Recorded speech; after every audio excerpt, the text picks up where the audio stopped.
And a very good evening to you on a Tuesday evening on Narrative Live. It's so good to be with you tonight, and so good to be with Eric Garland, who's been a longtime friend of the show. And it's great to have you back, Eric. You had to go away for, I guess there were some unfounded allegations made against you, and we're glad to have you back.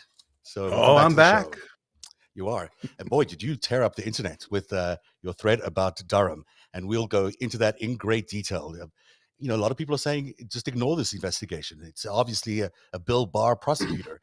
But Bill Barr does not have any prosecutors left in the Department of Justice. It's now Merrick Garland's Department of Justice. So I very much doubt that Merrick Garland is going to allow a Bill Barr prosecutor to do some politicking going around in the Joe Biden administration. So we wanted to look through the Durham investigation and see exactly what it means. But before we do that, there's a lot going on internationally, and I wanted to bring in our good friend Michael Mackay, who's our resident sort of Ukraine expert, or has become one at least for our show. Michael is in Ottawa, and welcome, Michael. It's nice to see you again. Thank you, Zach. So we had some news today, and I think it's significant news. Firstly, there was supposedly claims that the Russians had moved back some of their military weapons and some of their troops from the immediate borders of Russia and Ukraine and Belarus. But, some people are saying we don't know if that's happened. There was other news that came out of the Duma when we found out that, the Duma, the equivalent of the House of Representatives in Russia, has basically said that our people in Donetsk and I'm going to get it wrong again. Tell me how you said those names again. Luhansk. Donetsk and Luhansk. I have stage fright about those two names, but that those two regions in the eastern part of Ukraine should be in fact given independence, or at least their independence supported, which in other words means sort of an annexation of the territories by Russia. So give us your explanation of what's going on there, if you could. Okay, so the first point was about these announcements about withdrawal. Mm-hmm. Well, I've learned over 8 painful years to pay no attention to these announcements. Right. Russia will say all kinds of things, and the proof is in the pudding. Let's see. And for example, we saw announcements like this about withdrawal last year. You remember last year, about 10 months ago, Russia was staging large amounts of equipment and also personnel to the border regions. And then they had a big announcement about withdrawal. In fact, they withdrew most of the troops, but none of the equipment. Mm-hmm. So in fact, what they had succeeded was with forward staging of this equipment, which now they have moved the troops back to and even augmented. So it's an even bigger wave. So for example, now there's substantial numbers of Russian troops in Belarus, and that was not true a year ago. And in fact, I've just been reading reports throughout the day. There are no signs of actual withdrawal. In fact, there are further signs of forward deployment. I saw some very worrying video from just a couple hours ago, dark in Ukraine now, and it was from Belgorod. This is just across the border from Kharkiv, so just to the east. So we're talking a couple dozen kilometers from the border is where this city is. And it was tanks driving on the pavement. So not even moving on tank carriers. So, it's going to be tearing up the pavement and this is the sort of thing you do in the final stages of attack. So you're saying is don't believe Putin on everything, on anything. No, of course, never. In fact, we should assume the opposite, that what he says is a lie, and say, well, why is he saying this? Right. So, I look at that and then I also look at what to me is a very significant attack action, and that is the cyber attack that took place today in Ukraine. Right. Very large scale distributed denial of service attack against Ukrainian government websites. So for example, the Ministry of Defense has been down all day. I've been trying to access it, and there's just been no way to get the information I usually get there. It's still down. I checked a few minutes ago. Other sites, and also some major Ukrainian banks, which hits ATM and point of sale terminals. So people can't pay for dinner at a restaurant in Kiev right now.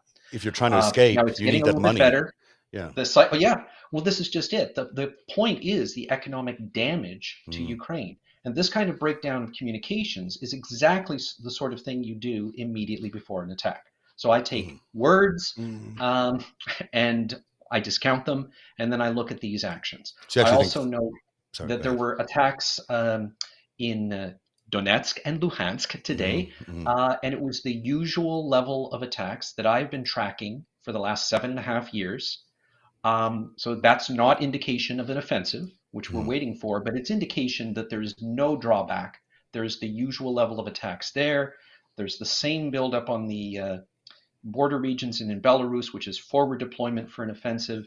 And there's this cyber attack, which took place, a distributed denial of service attack, um, which caused immediate harm to the Ukrainian economy today and is the disruption of communication that we would expect just before an offensive. So All this right. is So all, lots to look at. Also, the yeah, move by the Duma. Tell us a little bit about that. the Duma. The Okay, support of well, the people should understand Luhansk that and Donetsk. yeah, Luhansk and Donetsk. Uh, Try the my best. Duma, of course, looks like a parliament, but this is a show. We know that it's Putin's party and some fake opposition. So whatever they say is coming from the Putin regime. Mm-hmm. Uh, and to me, it's clear that it's what they've been trying all along.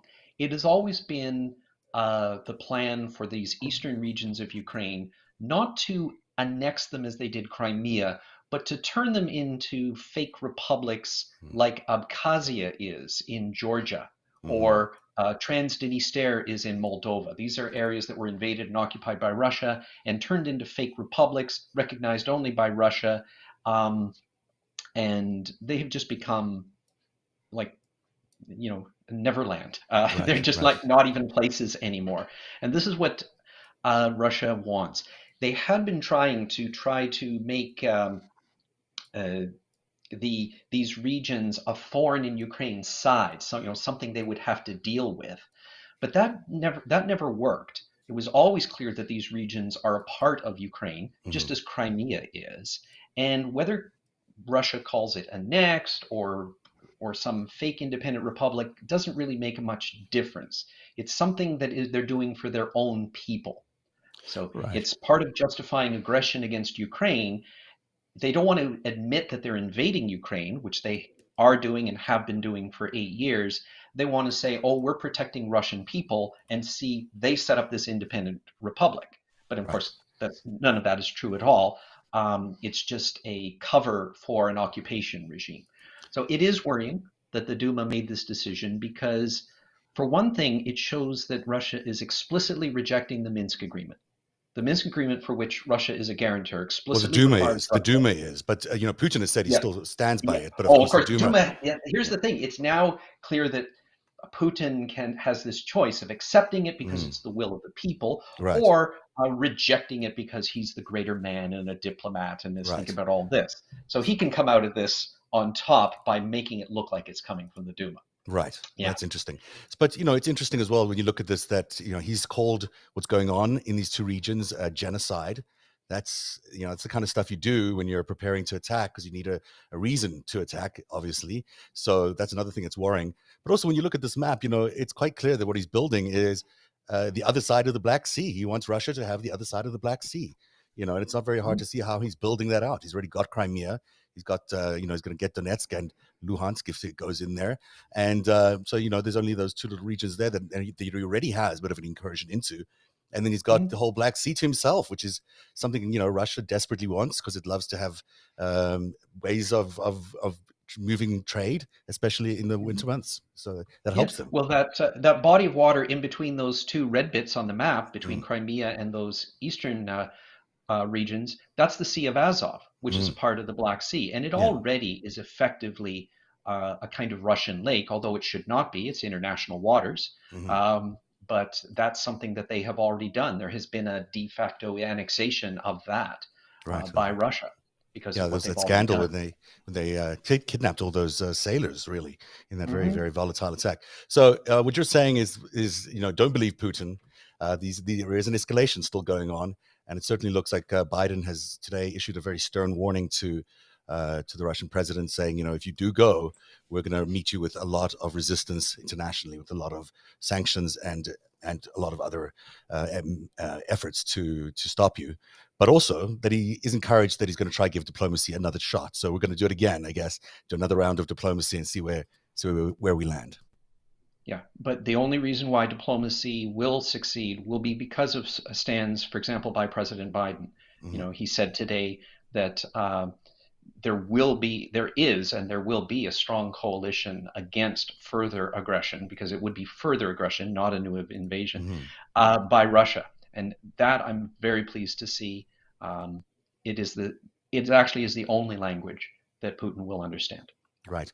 So it looks like we've lost Eric there for a second. Hopefully he'll join us in a second, again, return to us. We are all worried because a lot of the oligarchs have left town. When the oligarchs, you can leave town, and they leave town, then it's a country well known for it's having oligarch control over the politicians and the leaders there. The oligarchs know more than probably anybody else, and all of them have gone. They're not sticking around. So, why should the local population stick around? I know Zelensky's trying to avoid panic, but it's hard to avoid the reality of what's going on around you. Well, the local population will stay because it's their home, right. And the oligarchs have built safe havens for themselves around the world, and right. Shame on these countries for harboring them, but they're able to do that. We all like the dollar, apparently. Thank you very much, Michael. I really appreciate your time tonight. We'll have you back on as this situation progresses, and it certainly will. It doesn't look like it's over yet by a long shot, but thank you very much for being here. Okay, thank you, Seth. It's Michael Mackay in Ottawa, providing us with some context and understanding of what's going on in Ukraine. And it's not over, folks. It's not over. Not even close. So lots to go there. Let's move on to the other big story of the night, which is the Durham investigation. This thing, has been confounding a lot of us as it's been around, because Bill Barr sort of, was he about the year before he left office, appoints the special prosecutor specifically to talk about this particular region. To talk about the origins of the Mueller investigation. How it began. He wanted a special prosecutor to go and look into that. Yeah. The origins of the Russia investigation. Okay, thank you for saying that. Yeah. Why do you make that distinction, Eric? Language. Why the distinction? Because there's multiple nations involved with Trump. Right. He certainly owed more than just Russia stuff, like money. Right. He owed the Bank of China. It turned out he had taken a $10 million bribe from the Egyptians in 2016. Yeah. And then there's some connections to Israelis and Hungarians. Am I missing anyone? I mean, it's like a few countries. There's a few other countries involved. Yeah. Egypt, I think, was there. So the Russia investigation really put a framework around it that tightened all that up. And Bill Barr, we all assumed under orders from Trump, was out there to try and figure out the origins, to figure out why he was being targeted. And so Durham was set up as the guy to do that. Now, this is a good prosecutor. He's got a good career track record. He may have said some silly things along the way, but as a prosecutor, he's a well-known guy and respected largely.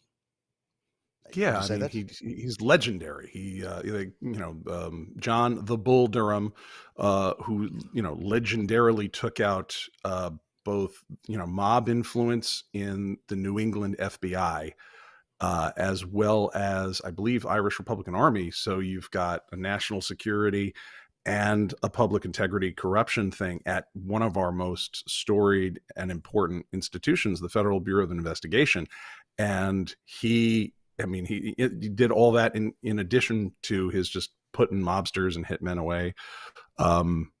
He has he's an extremely respected figure. And I thought personally, when it happened, that they had when Barr appointed him, and then the right-wing propaganda machine goes into overdrive, where they're like, well, that's it, Durham's gonna get you. You're gonna get the lefties, because that's what this is about. It's not just about applying the law to people who have broken the law, which is what the DOJ is supposed to do, and what Mr. Durham has done his whole career. And if you broke the law, you might be in trouble. And the tell there is that, in fact, Merrick Garland did not get rid of Durham. He could have come in the first week and said, bye-bye, Durham, we're not doing this investigation anymore. He said, no, we're keeping Durham. And in fact, every time he's testified in front of the House committee, or in fact, in front of the Senate committee, he specifically says that he's very proud of this investigation, and this is the investigation to watch. And so we're not seeing distance between Merrick Garland and the Durham investigation. So because there's no distance between them, we should assume that because he's the boss, he can decide, right? That he probably is well aware of what Durham is investigating and probably is supportive of his prosecution. So there are people out there who are saying, not to believe anything that Durham is saying and that it's just a distraction. That just can't be true. This guy's too respected. Merrick Garland is not going to run a corrupt ship, just is not. And well, I don't think so. And Joe Biden is not going to let Merrick Garland run a corrupt ship either. So those are the reasons I would say we should take a look in greater detail at what Durham found. It's a grotesque insult to the line level prosecutors, analysts working for Department of Justice, support staff. I mean, most of DOJ, are career employees of the federal government. And this is incredibly serious work for serious people, and that can be at Maine DOJ, U.S. attorneys' offices, the Federal Bureau of Investigations, U.S. Marshals, and others, who are helping prosecute these cases and helping investigate them. And because Barr came out and framed not only everything about the Trump-Russia hoax, but also framed the activities of this Durham guy as political. And remember, they were getting ready to throw a violent coup d'etat. They maybe didn't expect Durham to need to be around. Maybe they were hoping for an October surprise. And I believe the first indictment from Kevin Kleinsmith was August of 2020, but it really flew under the radar. So, if that's what they were hoping for, they didn't get it.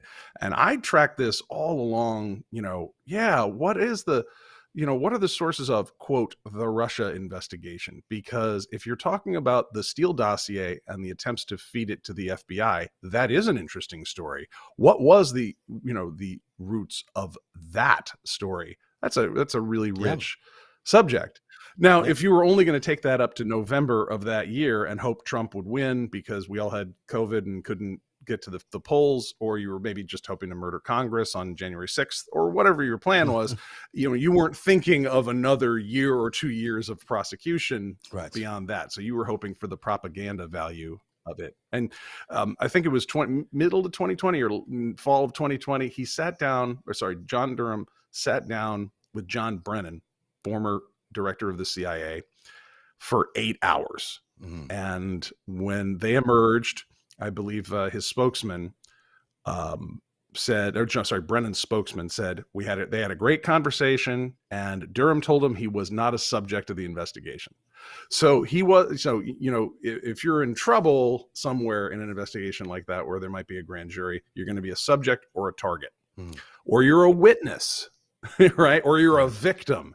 Those are your classifications. And when he said he's not a subject, that means he's not a target either. So he's either a witness or a victim. So all this, we're going to get you. We're going to get the Obama guys for hooking up this fake Russia stuff.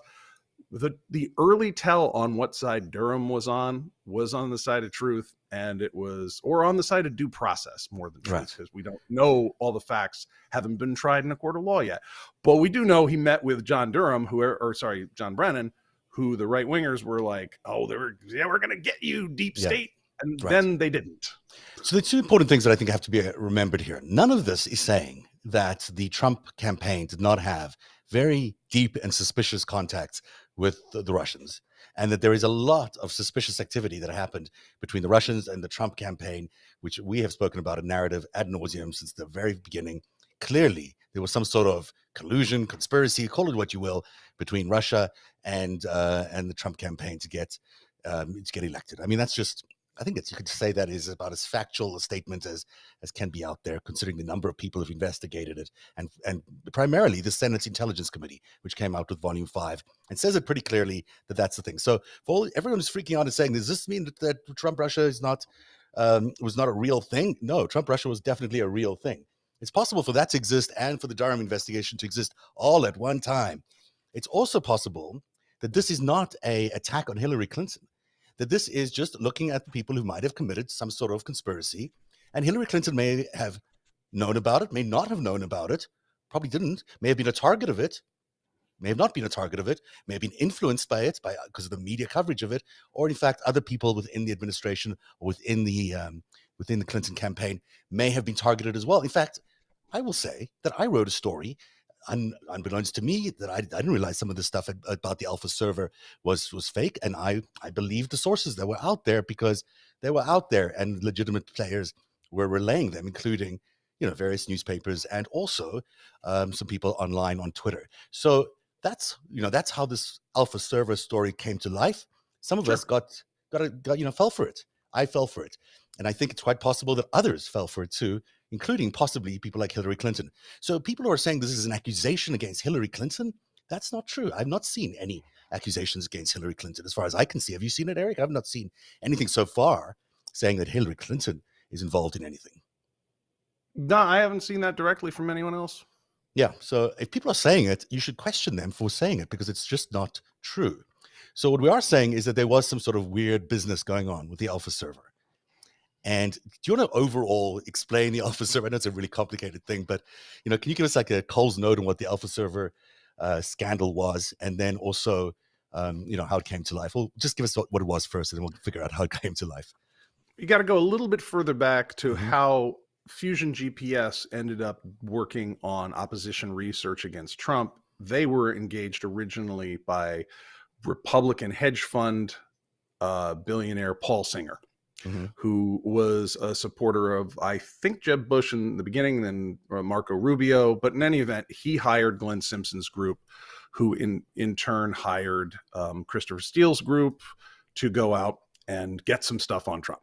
And then that got turned over to Perkins Coie, the Chicago-based law firm. And two of the attorneys there, Michael Sussman and Mark Elias, were attorneys for the Clinton campaign, the Clinton Foundation, and the Democratic National Committee.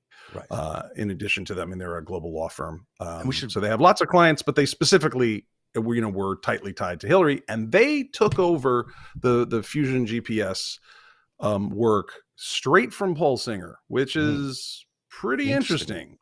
Yeah. And we talk about the Paul Singer and the Fusion GPS work. We're talking about the Steele dossier, which everyone remembers is that it contained famously this P-tape allegation. That's what everyone focused about. But actually, it had a long laundry list of things where the Trump campaign or Trump was involved with Russia. And it was quite, in many ways, very accurate in some ways. I think mostly accurate, but there's some things in there that some people still question, but I think mostly accurate in my opinion. Others may differ. However, the Steele dossier became very controversial. It landed into the campaign process by, I don't even know who did that, but it landed up in Trump being aware of it, and it landed up that BuzzFeed published the entire thing. And suddenly it became a big factor in the election campaign.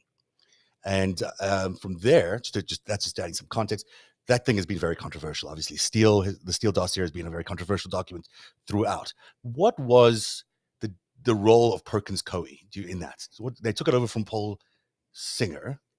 And they financed it. They financed it. They paid for Fusion GPS, who in turn paid Orbis, which is Christopher Steele's group, who then subcontracted,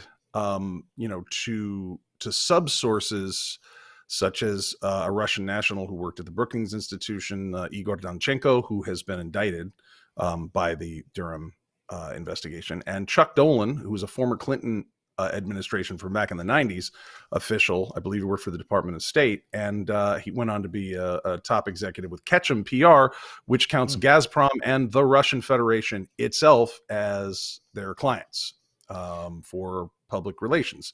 So, it's interesting. It's an interesting group of people.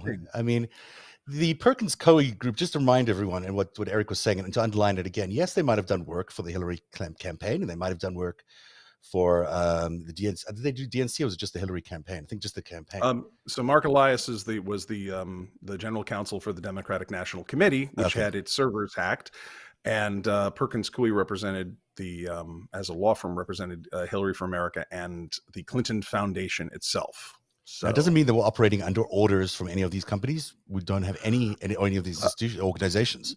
Well, this is the problem. So where they got into trouble is the FBI said, "So are you here as just regular old patriotic Americans, or are you here on behalf of a client?" Now, remember, Michael Sussman's a former DOJ employee, a former assistant U.S. attorney focused on cybercrime. So he's he should know better. Yeah. And he said, nope, just here on our own. And he said the same thing to the CIA, and he said this to multiple people. And it turned out when Durham subpoenaed some of the documents from within the law firm, he had billed that time to the Clinton campaign. Okay. So it wasn't So just a lie, it was a documented lie, and that's the kind of thing that ends up in grand juries. Right. And someone may have signed off on those payments, and it may have gone to Michael Sussman, but we don't know who that person was. As far as I know, maybe we do. Maybe we do. We don't know, but we know that there was a lot of time spent on working with James Baker, the general counsel. They were, they were putting this dossier that was prepared by Steele and by Fusion GPS, in addition to the forensic data that they were receiving from a group that was coordinated by this chief technical officer for New Star, Rodney Jaffe, who I was working with Georgia Tech.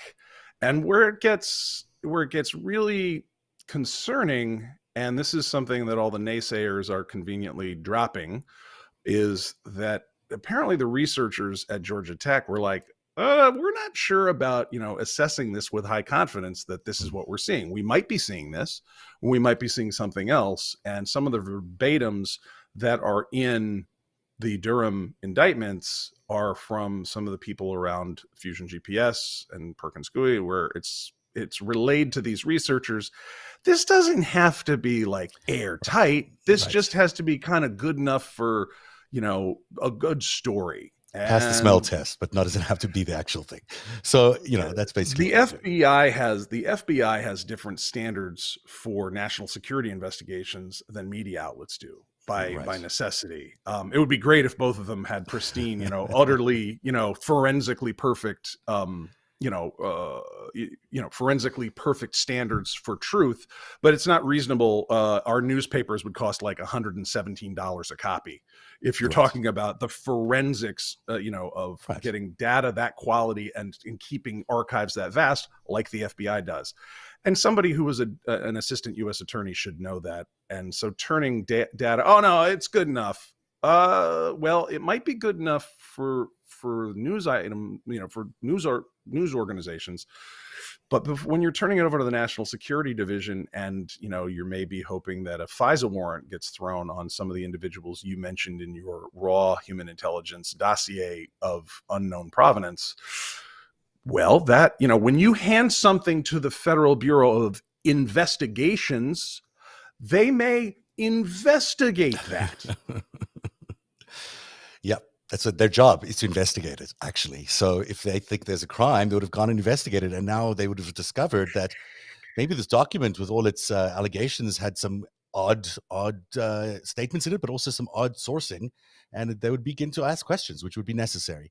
But just to remind everyone here of where we are so far, we've got the Steele dossier has this chain of custody. It begins with Singer, multi-billionaire guy. He drops the report, but it gets picked up by Perkins Coie, which is a law firm that works for the Clinton Foundation, also the DNC and the Hillary campaign, and that they then proceed to continue the Steele dossier, which has always been put together by the Fusion GPS people and Christopher Steele of Orbis. That's where we are right now, right? That's sort of where we are. We got all the way to Perkins Coie. Yeah, and I think there's the technical data that's that's concerning about where it came from, and feeding that story to the media and not having it be quite accurate, because the FBI has looked into it and it was crap. That's their conclusion, not mine. I don't have the the skills to assess that, but somebody did. Yeah. But what's really troubling there is over on the left side of that that graph I put together is Kevin Kleinsmith. Okay, before we go there, and you're probably going there anyhow, who are these three people? Let's just tell everyone before we move any further, so they know who these three people are. You're about to mention Kevin Kleinsmith, former FBI attorney. Who's he? He was assistant general counsel to the FBI. So he was assigned primary legal responsibility for Crossfire Hurricane, which was probably the most important FBI investigation in recent memory. That was about an incredibly worrisome situation where a presidential campaign might be so deeply compromised by a foreign power that its employees might be considered to be acting on tasking given from that foreign government. That's what it takes to get a FISA on you. You're not just in trouble. To get a FISA warrant, you have to be acting on behalf of a hostile foreign government, Right. not just you're really partial to Chinese distributors of industrial equipment that you sell. I mean, that's a whole lot of people who might be in on that. Or you sell French perfume, and you're just a Francophile, and you also work in politics. No, that wouldn't qualify either. Right. You got to be to get a FISA on you, which is we take the awesome power that Ed Snowden tried to tell us that was focused on everyone if they wanted. From the intelligence community. But if you want to turn that on Americans for real, you need this incredibly hard to get FISA warrant where these, applications are hundreds of pages, and you have to prove to the Foreign Intelligence Surveillance Court that this person that we're putting this on, has probable cause to be acting as the agent of a hostile foreign power against the U.S. national security. We need to track this guy with everything we got now. Right. And they did that on a guy named Carter Page. Yes, a well-known name to all of us who've investigated this story a lot in the last few years. Before we go further to Carter, let's talk a little bit about who Igor Danchenko is. Danchenko is a younger guy. He was working at the Brookings Institute doing Eurasia analysis, Russian national originally, I believe a Russian citizen. Worked under Fiona Hill, I believe, who we remember from from Impeachment 1 there with the Ukraine situation there. And I believe he worked, if I've read the documents carefully, Danchenko worked for Chris Steele as a subcontractor, which was, seemed reasonable. Sounds like a knowledgeable guy. But what happened was he ended up hooking up with this Chuck Dolan for the dossier project here. And Dolan is apparently quite close with a number of oligarchs and Putin regime officials. I believe Dmitry Peskov. I mean, he's the spokesman for Putin, just that close to Putin. Yeah, he was real close to those guys. He was on a first name basis with those cats. It's amazing because he's the best paid spokesperson in the world. He has the most luxurious lifestyle you can imagine. He's got like mansions, he's got fast cars, you name it. This guy, Peskov, is quite a lifestyle considering he's a bureaucrat, considering he's just a public servant in the Federation of Russia. So we haven't gotten Jem Psaki, a mansion on. No, and she deserves one. I would give her a mansion. She's so good.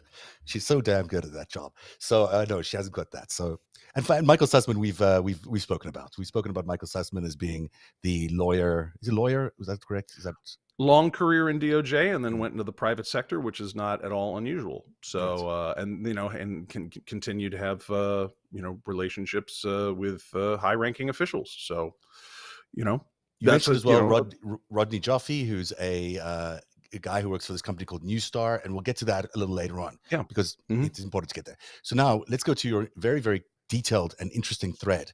And I don't know if we need to go through all of these, but I have every single one of those things that you sent me available, and you tell me as we go through them what you want to focus on.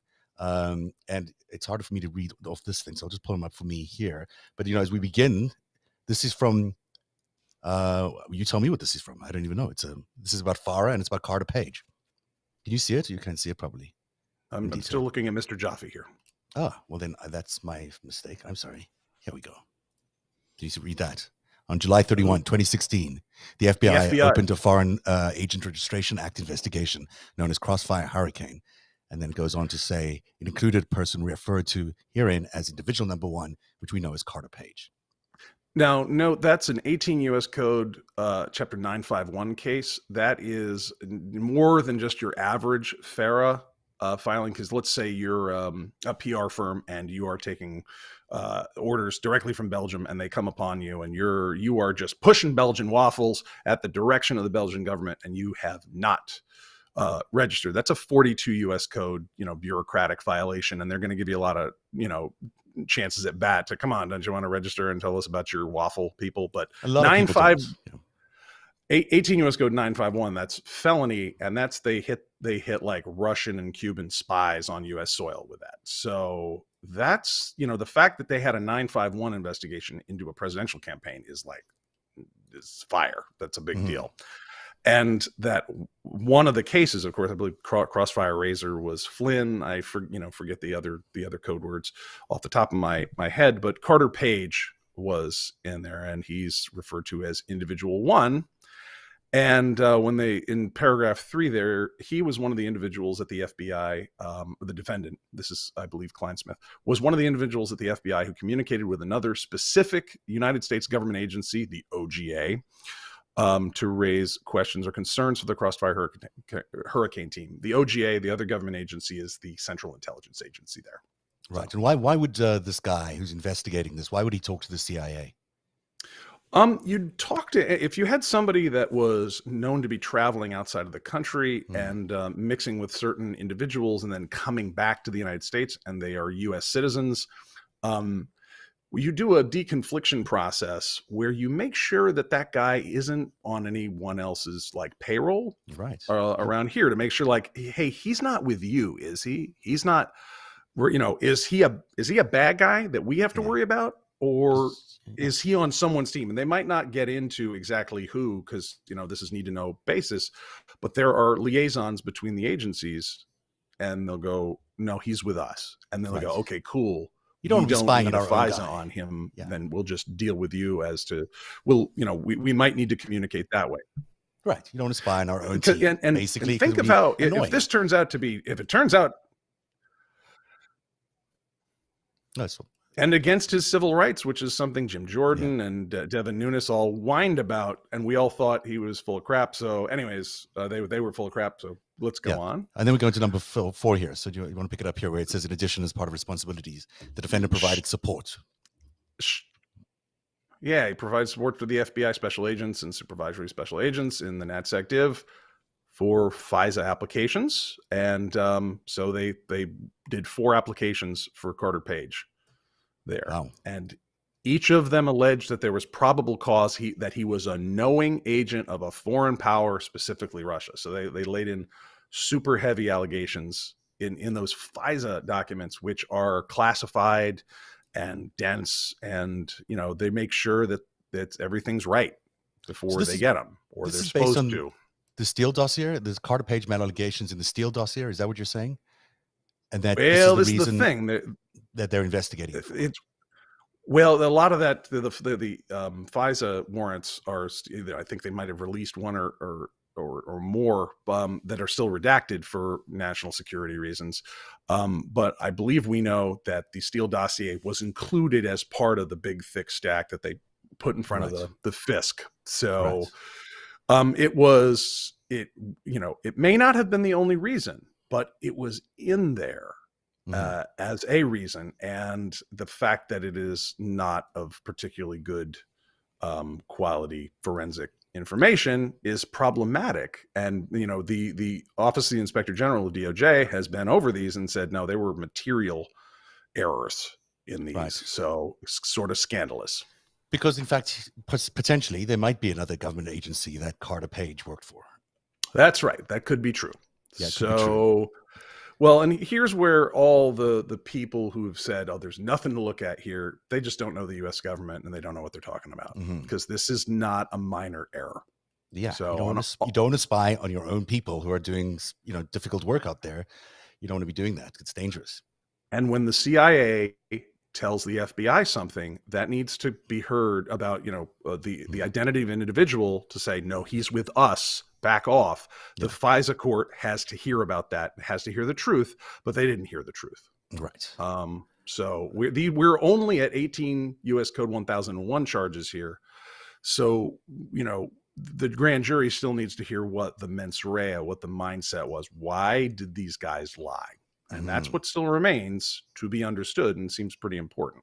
So in Durham's charging documents here, paragraph 5 on August 17th, 2016, prior to the approval of FISA 1, the CIA provided members of the Crossfire Hurricane team a memorandum, the August 17th memorandum, indicating that Carter Page had been approved as an operational contact for them from 2008 to 2013. So Carter Page had been informing to the CIA about Russian espionage activities in the United States and elsewhere for a minimum of 5 years. And so they were aware of his contacts with Russian intelligence officers. And the first 3 FISA applications did not include that information, and that is something that the FISC had to know about. And Right. Kleinsmith apparently lied about it, and that is not a nothing burger, kids. Yeah. So Kleinsmith, in fact, changed some emails, right? Or did he change the actual documents themselves? But there was some. Where is his? What did he do that was fraudulent? He lopped off the initial emails Okay. between him and the CIA. Hmm. And then pass those on, and it's like, oh no, we're cool. There's nothing, Wow. And that seems like a very serious thing. It does seem like a very serious thing. You can't. I mean, you're talking about the CIA. There's a lot of people involved in intelligence work. The last thing you want is to compromise anybody there, and here he is compromising somebody there. Never mind, it's for an election campaign. That's a whole other level of craziness. And let's remember that this information from Perkins Coie, from Fusion GPS, they're also basically selling this like a product to the media at the exact same time. They weren't letting the FBI work it out. Well, we just wanted to tell you guys. No, at the same time, they were selling the same stuff without the benefit of the FBI's perspicacity and breadth of vision there. Yeah, so, it seems serious. Seems serious to me. I mean, I don't work in the government, but it seems like you could be compromising people, and that's you can't do that. You just can't do it. And one agency should know what the other agency is doing, so they're not compromising it. And certainly, if you're changing documents, that's not a good look. It just isn't a good look. Nah, that'll get you federal charges. It's apparently so. So that's what's happened here. And so now this is, I can't even understand what this is saying. Maybe a diagraph source. The diagraph is the 2 letters. He may be a CI source. So he may be a confidential informant. Okay. This is a fact we would need to disclose in our next FISA renewal. To that end, can we get 2 items from you? Source check. Is Carter Page a source in any capacity? 2, what is a CI source, or whatever type of source he is? Incidentally, the FBI refers to these kinds of people as CHSs, confidential human sources, and the CIA refers to these things as CIs, confidential informants. So so now we're heavy into government, national security pig Latin. So. Right. But the truth is that they're saying here that Page works for the CIA, and why did they not know about it? It just seems that they were missing information that was very important to them. So it says in paragraph 8 here, the liaison also wrote that CIA uses the digraph to show that the encrypted individual is a U.S. person. We encrypt the U.S. persons when they provide reporting to us. My recollection is that Carter Page was or is a confidential informant, but the documents will explain the details if you need a formal definition for the FISA, because they might have different code words or different definitions that are internal to that agency. That if you really need more than that, let us know, and we'll work up some language and get it cleared for use. Because that even the internal bureaucracy, there's what's known as agency controlled information that's only the agency even doesn't let it out to the FBI. They might not even let it out to the FISA court if they don't have to. It's, need to know. It's spook stuff. So they're like, but if you need something more specific, let us know and we'll get it cleared. We can get permission if you absolutely need it. Assuming that, of course, this guy at the FBI is going to be, an honest broker, because who would be in such a job and do anything else but be totally honest? And Carter Page did spend a lot of time in Russia. He was involved in being around a lot of energy officials in Russia, if I remember correctly. He had a lot of information, but he was also putting himself into, if he was in fact a CIA confidential informant, into a risk zone, and by lying about it to the court, that puts him at risk, and the whole operation at risk. So this is not light stuff. And if looks very factual to me. I mean, people are out they're saying there's no facts here. It looks pretty factual. I mean, these are not things that you could really lie about. They're documents, papers, being in front of judges. People are throwing, this very reflexive blanket. Bill Barr, Durham, political, something.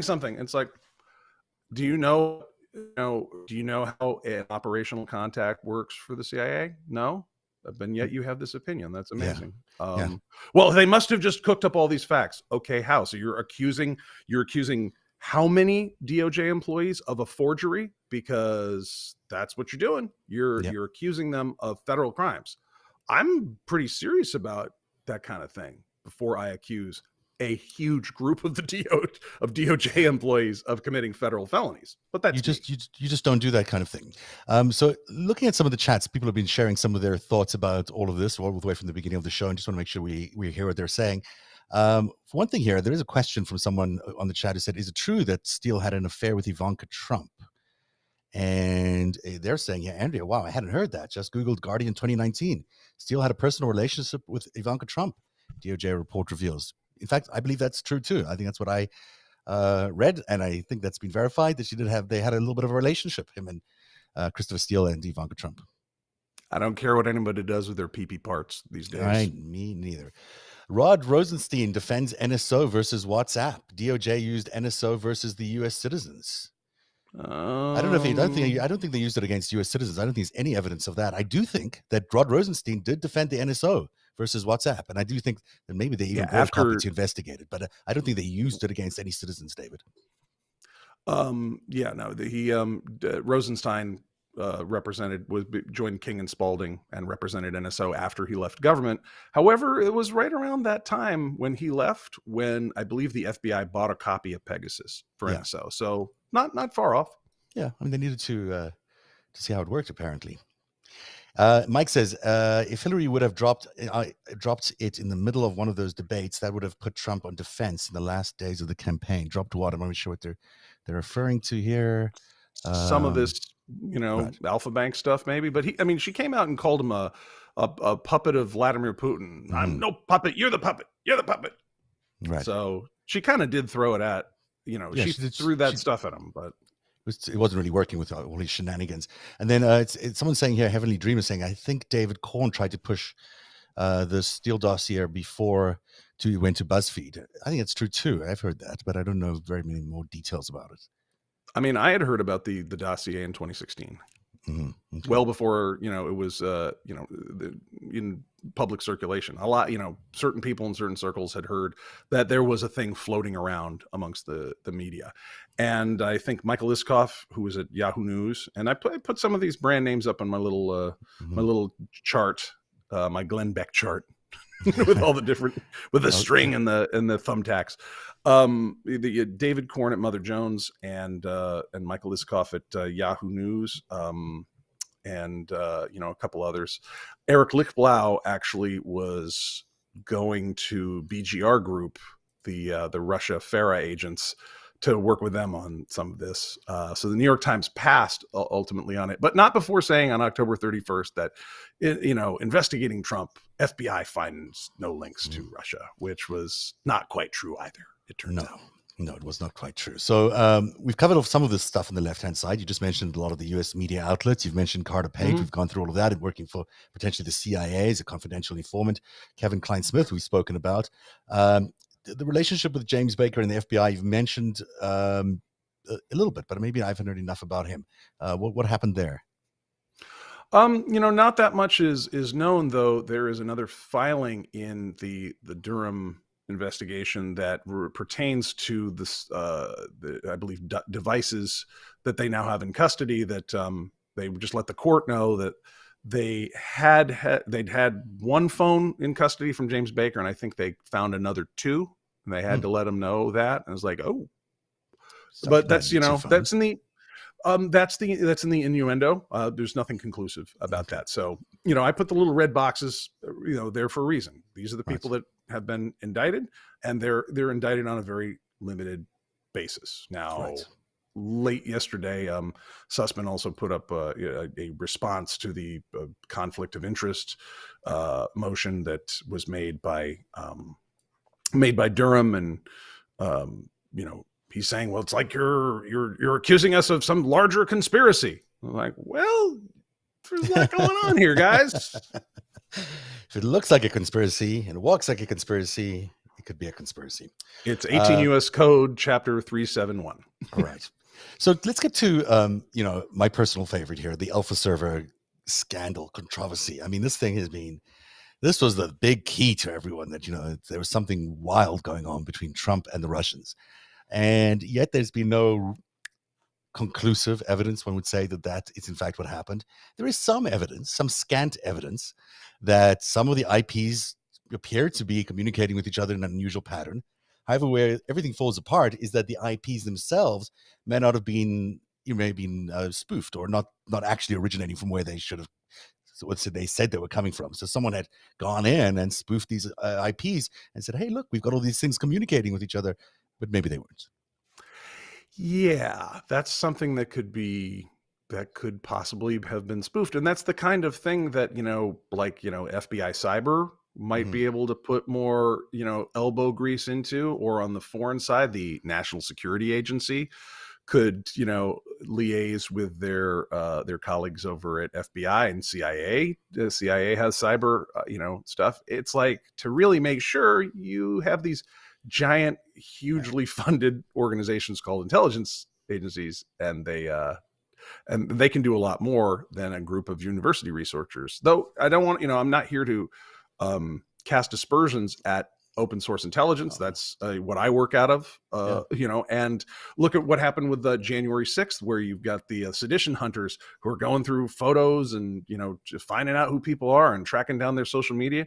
And, that was an absolutely, essential part of, how fast January 6th prosecutions have moved. That and thousands upon thousands of valuable tips for the FBI from the general public. So you don't want to, tell everybody that, only this can only come from, James Bond types. That's not true. That's not true at all. But, if a group of people get together and conspire or come up with some story that is, not true, and especially if they go against any presidential campaign, I don't care who it is, if any of the people running for the presidency of the United States are being targeted by a group of people with fake information about some plots that they might be involved in, but they're not involved in at all, that's really significant. I mean, and I have very little time for the Trump presidency, and I've certainly been vocally critical of it in many, many ways. I don't think they even won the 2016 election, if you want to be honest, but I am completely, I'm opposed to people accepting lies as truth in order to justify their condemnation of Donald Trump. This was it looks like it was a made up story. It doesn't look like the Alpha Bank server was really there and operating the way it was said. And it is also very concerning that, and Mueller basically said so when he was testifying in front of the committee. So, so, it's a bit of a non-story, except it was really a story because a group of people may have actually targeted a candidate for the president of the United States with a fake thing. And that fake thing is the Alpha server. And for the people that want to cast aspersions on this, I'm going to take it the exact same way that the prosecutors do in this matter. What are the facts before us? Who lied? And and if this is such an airtight story, and it was funny, I saw a variety of not all that organic looking Twitter accounts, saying, but nobody's proved the Alpha Bank story wrong. It's like, that's not true. The FBI has been very clear on this, that they looked into it and it has no validity. But go at this story from the vantage point of facts. If this was such an airtight story, then why are people lying about it? Why are you lying about whether you're charging the Clinton campaign for it? Why are you lying about Carter Page? Oh, I talked to the CIA and they don't know him, but they did. And there's all sorts of forensic evidence proving that this Kleinsmith guy who pleaded to a criminal information good and early, and I believe got probation, which is generally the sign that somebody's very cooperative and may have indicated the other members of a conspiracy. That's what'll get you out of that kind of hot water. Because when you're talking about, sabotaging a national security investigation, getting probation, just don't get caught drunk driving and, check in, once every few weeks or whatever. You have to usually provide some significant assistance to the government in order to have prosecutors be willing to tell the court that you're okay with that being that person's penalty. So that suggests that Mr. Kleinsmith has been very helpful to the U.S. government. And by helpful, that usually means putting other people away. So it seems unlikely that this is going to be constrained to 3 individuals. Right. There's another name here which struck me, and I'm sure struck you when you came across it, and that is Newstar. I mean, that is as a corporation. That is a big company. And you They're a mentioned defense earlier, contractor. yeah, Rodney Joffrey is the guy who works for them and is involved in some of this. How's he involved in it? What's his? Apparently he ran the research team and he was chief technical officer for the company. And, shout out to Justin Coleman, my research colleague, who found that Neustar there was partnered with Russia's Vimpelcom to provide them with, which is a major telecom provider. And this was a 2007 press release, I believe, that they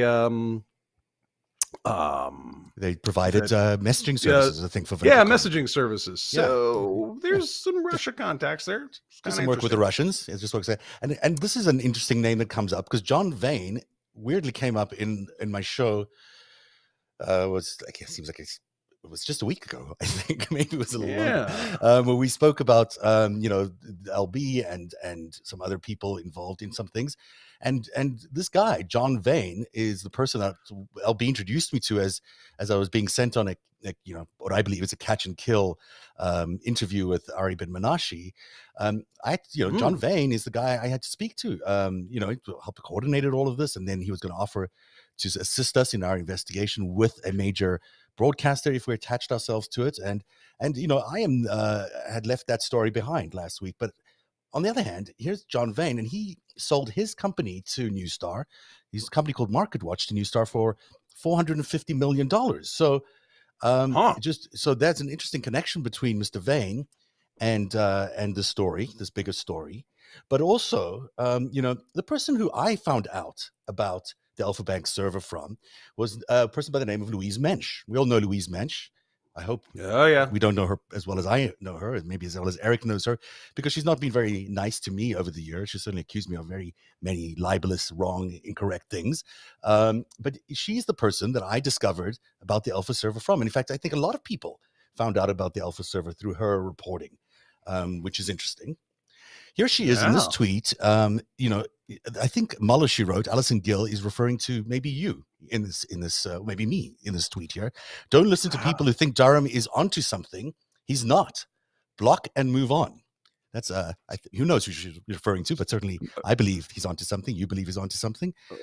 Maybe the federal judges in the District of DC.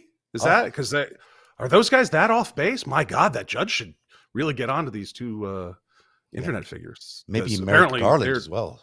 Maybe Merrick Garland, because he thinks he's onto something. Just as hazard a guess there. I mean, it's not like they were going to put him on the Supreme Court or anything. I mean, he's just a coffee boy over there. Now, Muller, she wrote, Alison Gill may have not been the person who she may not have named anybody, but guess who did? Louise Mensch mentioned you, Eric Garland, for falsely accusing Hillary Clinton yesterday, which you did not do. In fact, falsely accuse Hillary Clinton of anything.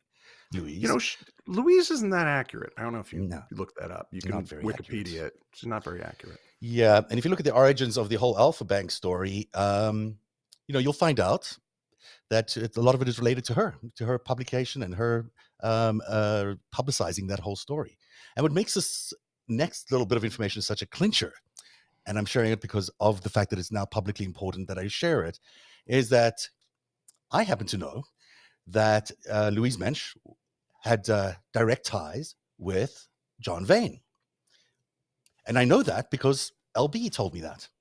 So I don't know if you do. I don't know if Louise Mensch, do you know John Vane? Why don't you tell us? I'm sure you'll tell us right after this. You'll have lots to say on your Twitter feed. And I'm sure people would love to hear from you about whether you know John Vane. Because I would like to know if you know John Vane and in what capacity do you know John Vane?